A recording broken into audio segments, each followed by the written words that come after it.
అసలే యూరియా దొరక్క అవస్థలు పడుతున్న రైతన్నలకు అధికారుల నిర్లక్ష్యం తోడైంది. తెల్లవారుజాము నుండి పడిగాపులు కాస్తున్న రైతులకు కనీసం టోకన్లు కూడా సకాలంలో ఇచ్చే దిక్కు లేక ఎవరిని అడగాలనో కూడా తెలియని పరిస్థితి వారిని మరింత ఆందోళనకు గురిచేసింది. దీంతో వందలాది మంది రైతులు నారాయణపేట జిల్లా కేంద్రంలో రోడ్డుపైకి చేరుకున్నారు.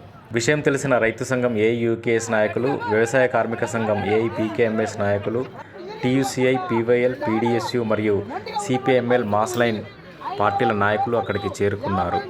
అధికారుల నిర్లక్ష్యాన్ని నిరసిస్తూ రోడ్డుపైనే బైఠాయించారు. దాదాపు 3 గంటల సేపు రోడ్డుపైనే నిరసన తెలియజేస్తూ రాస్తారోకోకు ఉపక్రమించారు.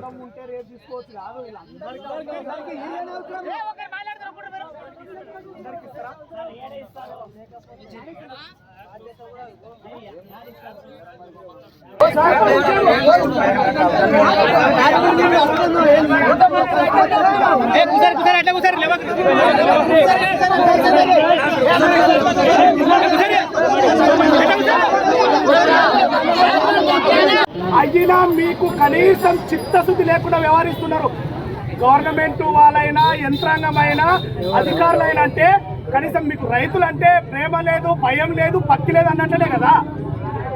నువ్వు ఉద్యోగంకెళ్ళి నువ్వు వచ్చి నువ్వు ఏం సమాధానం చెప్తున్నావో నీకని అర్థమవుతుందో లేదో విషయము నీకు అర్థం కాకపోయినప్పుడు వాడు ఎవడో నీ పై ఆఫీసర్ ఎవడో రమ్మని చెప్పాను. ఇడికి మేము పనిలేక కూర్చున్నాం. ఇక్కడ ఇంతమంది వాళ్ళ పనులు వదిలిపెట్టి తిండి తారాలు అన్ని బాని ఏదో ఒక చెవులో 2 చెవులో మీరు రేపిస్తాము, టోకెన్లు ఇస్తామని అంటే ఎప్పుడో వస్తుంది. మీరు టోకెన్ ఇస్తారు, ఇప్పుడు ఓ నెంబర్ ఎప్పుడో వస్తుంది. ఓ నెంబర్ వచ్చే వరకు పంటతో కొట్టుకోపోతుంది లోపల. కనీసం ఇంకిత జ్ఞానం లేకుండా ఆలోచన చేసి మాట్లాడితే కదా సార్ మీరు. మేమంతా కూడా రైతు బిడ్డలమే. కనీసం ఆలోచన లేకుండా మాట్లాడితే ఏం పద్ధతి అది? మీరు మీ వల్ల కాకపోతే మీ పై ఆఫీసర్ని పిలిపియండి, ఓ కలెక్టర్ని పిలిపియండి, ఎమ్మెల్యేని పిలిపియండి. చేత కాకపోతే వెనుకొచ్చింది మాట్లాడడానికి.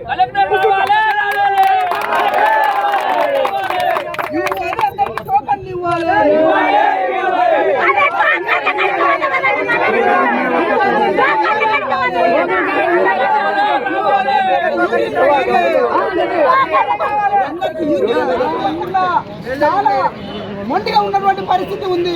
అయినా వాళ్ళు టోకన్లు 50, 30, 40 ఇచ్చి చేతులు దులుపుకొని అందరూ కూడా ఈగే ఇస్తున్నామని చెప్పి ప్రచారం చేస్తూ ఉన్నారు.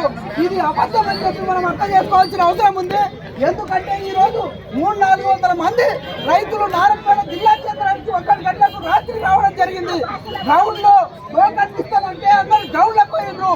అక్కడ అగ్రికల్చర్ అధికారుల మాట వినే పరిస్థితుల్లో రైతులు లేరని గ్రహించిన ఉన్నతాధికారులు పోలీసుల సహాయంతో చర్చించి రైతులందరికీ టోకెన్లు ఇస్తామని నచ్చజెప్పడంతో ఆందోళన విరమించారు.